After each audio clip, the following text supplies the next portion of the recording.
Good morning. It is Tuesday, the 11th of October. It's been a while since we last chatted.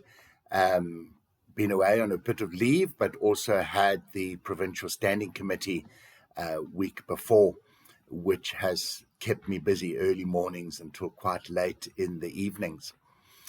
But we begin today by looking at that incredible book of Jonah. Now, Jonah is not simply a story, some analogy that has been made. He is a real prophet. If you turn to 2 Kings chapter 14, verse 25, you'll discover that Jonah is listed as one of the prophets, and his lineage is given in 2 Kings 14, 25. And if you look at the beginning of the book of Jonah, it is the same lineage. So we're talking about the same person here. And he is a recognized prophet, one of the minor prophets. He has no other book attributed to his name, but he did exist in the kingdom, the northern kingdom of Israel. And he was the one that predicted King Jeroboam II. There were 2 King Jeroboams, but Jeroboam II would restore the boundaries of Israel. And he warned against that, as did the other prophets, Amos, for example, because Israel became very arrogant. They had regained all their lands from the kingdom around Damascus when Damascus had been attacked by Assyria, and they felt that they were now in full control and God would look after them simply because they were the special people of God. And so it kind of went to their heads a little bit, and prophets like Jonah, Amos, Hosea, I think, all warned the various kings of Israel that this arrogance would lead to their downfall. Pride comes before a fall. And of course, all of that does come true, but the poor prophets were not listened to. And so to the book of Jonah, it's written in this really interesting fashion. It's not more than about 60-odd verses in length, totally. And in that short space, the entire story unfolds. And it unfolds in a way that is almost beyond acceptance as being real. For example, being swallowed by a great fish or a whale.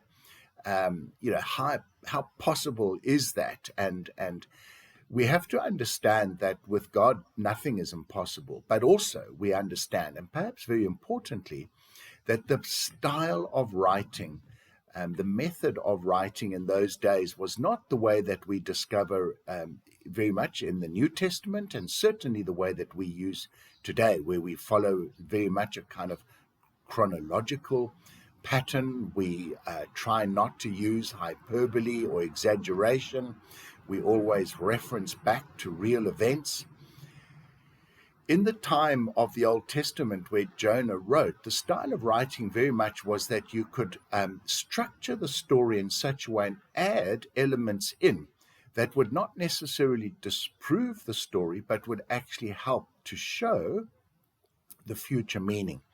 And so there is a sense in which Jonah, fearing the Lord and running away, and the Lord chasing after him and causing the storm and then causing him to be thrown overboard, and this great fish to swallow him, in a sense is an analogy of the way in which Israel is treating God. They are not obeying God. They are effectively running away from God, and they need to turn back to God, and God will restore them miraculously, but it will, if they do not, it will cause them perhaps to go into some form of exile for a specific, specified amount of time. They will disappear. They will be swallowed by a fish, as it were.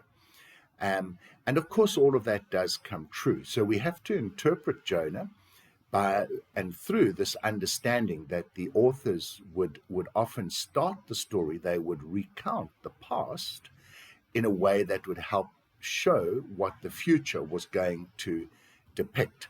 And the fact that the story got quite incredulous at times is not the point. People would know that this was not what truly happened, but was somehow all a form of analogy, a form of literary writing and style that points and paints a bigger picture. And so for me, this is the way in which one should understand Jonah. It is real. He is a real prophet, and no doubt his going to the great city of Nineveh, which of course was the enemy, was all very real. And Israel had to take the message to the Gentiles, symbolized here by taking it to your enemy.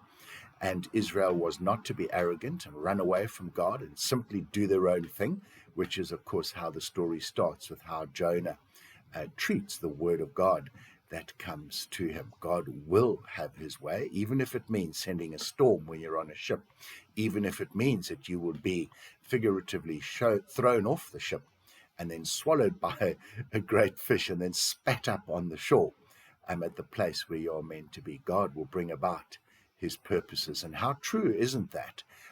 Is that of the way that the world operates? God will always bring about his purposes, and we as Christians need to seek the purpose of God. And if we go against God, his purposes will still come about in some miraculous way, and we will bear the brunt and the consequences of that. So much better than to obey God. Folks, we'll pick up the story again tomorrow, but have a wonderful day. God bless.